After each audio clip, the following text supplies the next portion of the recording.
Revelator Aggregator. Wanted to do a follow-up to my April New Year video. Specifically, I wanted to address the chance comment that I made toward the end that the farmers that celebrate, the agrarians that used to celebrate New Year's in April were also pagans. It was a broad generalization that, taken as a whole, was not really correct or fair.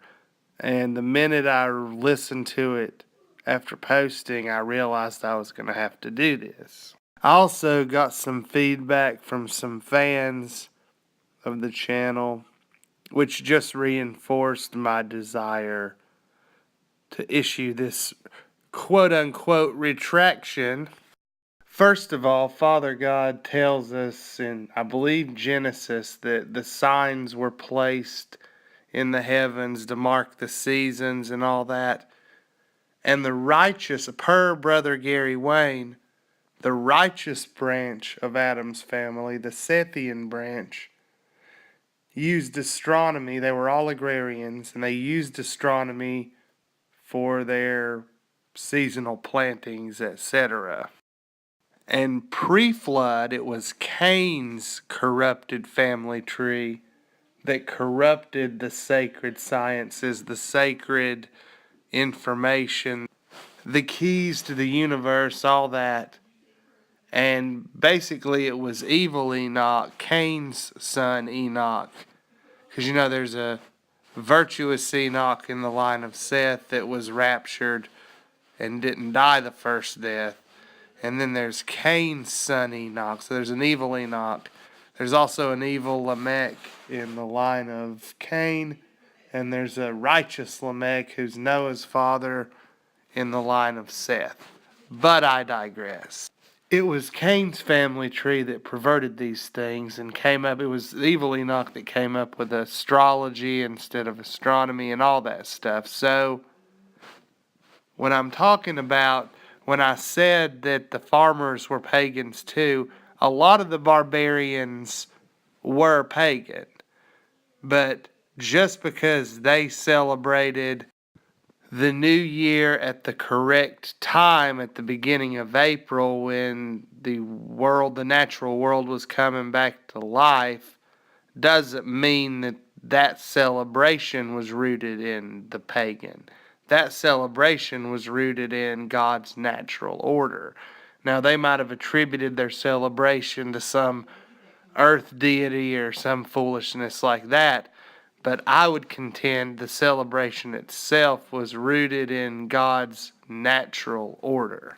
And by uprooting this, by divorcing this celebration from its correct, divinely ordained time period, in honor of his demon god Janus, whoever that is, Julius Caesar, genocidal maniac Julius Caesar, was doing what the pagan agenda always is, which is to corrupt and make artificial and counterfeit God's natural order and divorce the mechanics of this reality, this dimensional reality, from God's divinely ordained plan for this dimensional reality.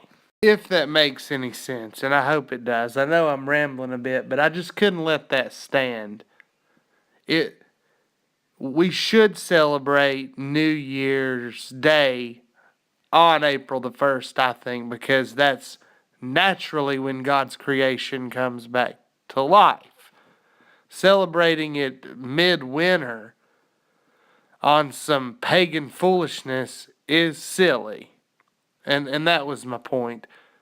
And I got kind of inarticulate and rambly and made a boo-boo, a oopsie boo-boo at the end of that last video that I simply had to correct. Finally, and switching gears, I was recently doing some shopping for First Lady Aggregator, and she wanted this little Kate Spade clutch.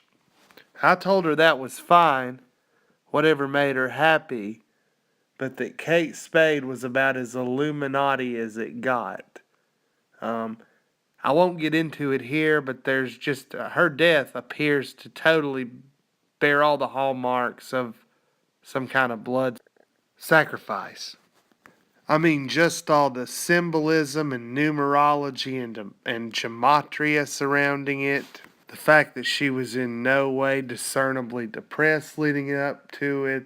The weird note. The fact that it came in like a series of suicide, quote unquote suicides.